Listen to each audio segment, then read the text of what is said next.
মতন বাসা হারিয়ে ফেলেছি, কি বলবো, বলার মতন বাসা নাই।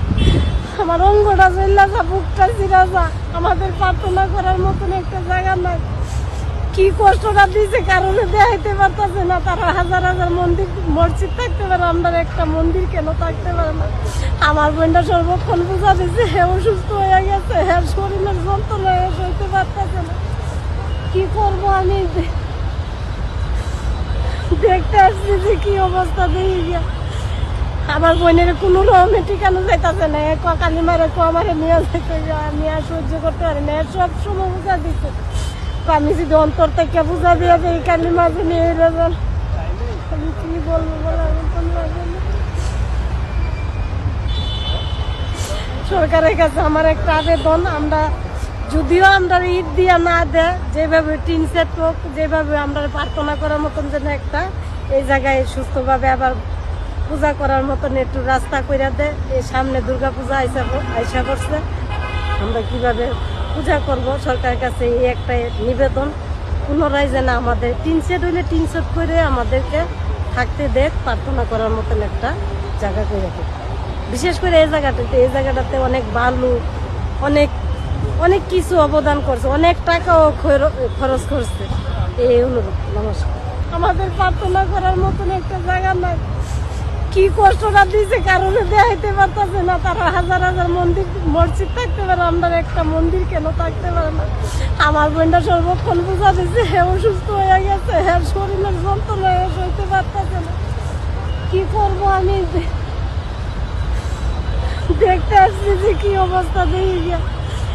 আমার বোনের কোনো রকমে ঠিকানো যাইতেছে না, কালী মারে আমারে নিয়ে যেতে, আমি আর সহ্য করতে পারি না। সব সময় বুঝা দিচ্ছে, আমি যদি অন্তর থেকে বুঝা দিয়ে যাই কালী মাঝে নিয়ে যাবেন, আমি কি বলবো বলার মতন লাগে না।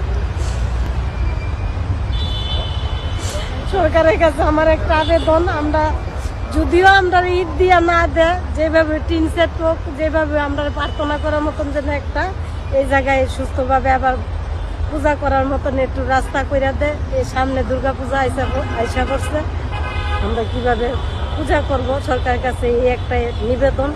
পুনরায় যেন আমাদের টিন সেট হইলে টিন সেট করে আমাদেরকে থাকতে দেখ, প্রার্থনা করার মতন একটা জায়গা করে দেয়। বিশেষ করে এই জায়গাটাতে অনেক বালু, অনেক অনেক কিছু অবদান করছে, অনেক টাকাও খরচ করছে। এই অনুরোধ, নমস্কার। একটা বেসরকারি ফার্ম হাউসে জব করি, নাম হচ্ছে প্রসেনজিৎ চন্দ্র দাস। আমি বেশ কিছুদিন এই এলাকায় থাকি, প্রায় 8 মাসের মতো।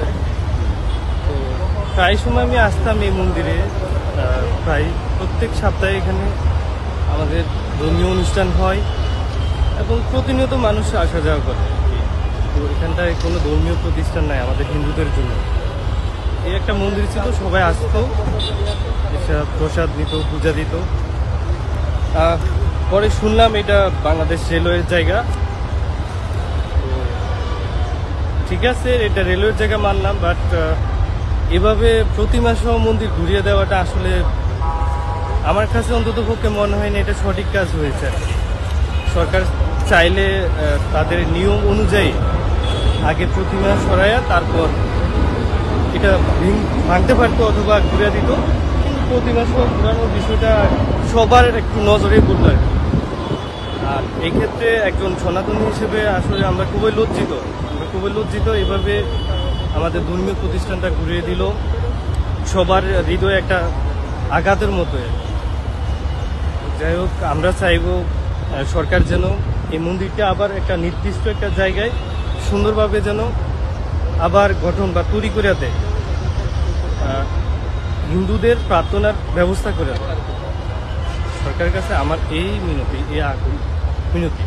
ধন্যবাদ।